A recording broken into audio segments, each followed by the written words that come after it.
enter.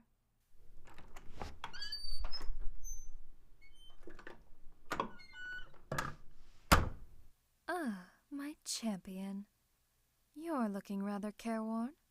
I take it you did not expect becoming the general of my armies to involve so much book study. It is quite a lot to take in, isn't it? I will be the first to confess I have little head for tactics. I understand overall strategies, and I have a broad understanding of logistics, but why this hill or that, or how to keep track of the weather, these things I will leave to you. But I can still thank you for it. And I do. Thank you for it, I mean. In any case, approach. Closer. Closer than that. I wish to show you something. There. Do you see? No, not the palace. The harbor it sits in. No, there is no island. The harbor master employs 12 sorcerers to keep the thing afloat. In any case, said harbor is nigh on 10 fathoms deep. And look at its broad mouth. Here, see? It is the source of the Grand Duke of Cervenia's wealth. Ah, you know that name well, I imagine. I'm sure there is much I do not know, but I understand that the Grand Duke has done very little about his favorite count's predations. I've heard that he's even gone so far as to deny that they happened at all. And without the girls' bodies, the lies are difficult to disprove. The wound is yet raw, I see. I cannot say how sorry I am, both that it happened and that such griefs do not end. The tragedy of such pain is that it grows smaller with time. It feels like such a betrayal, each day you spend without hurting. It is an old story, my champion, older than yours. Perhaps someday I will tell you, but today, let us speak of how our disgust for the Grand Duke is shared.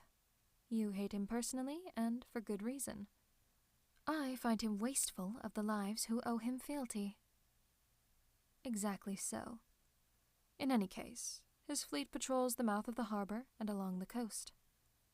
There is no official blockade, but the fleet turns aside the ships of smaller countries. Sovrania trades only with Merchanthold and Dalit. This leaves us and 3 other small kingdoms in a... Exactly.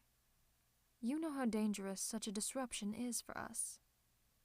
We don't have the distribution we need. People in the further reaches could starve before any help ever found them. You have my exact idea, but we need a better pretext.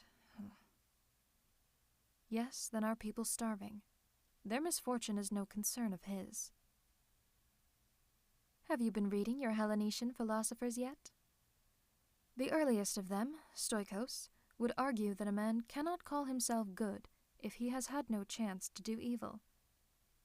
It comes down to his philosophy of phronesis, that is, the practical knowledge that comes from acting in the world. Without that practical knowledge, a man cannot achieve eudaimonia. He cannot lead a virtuous life. With your head so full of tactics and strategy, philosophy must seem made of mist. Surely the words, just war, have appeared in your reading? And now you see, I cannot name him evil if I have given him no chance to do good. And I admit that I would prefer the Grand Duke see reason, after a reasonable conversation. I could no more doubt you than I could my own hands, but you are yet untried as a general. Take him my offer. A simple acceptance of our merchant ships in exchange for not turning his fleet into so much flaming kindling. If he is wise, he will accept it. And if he does not, if again he names me a foul usurper, and our allies my thralls, then the world will care little what we do next. Go, my champion. You carry my hopes with you.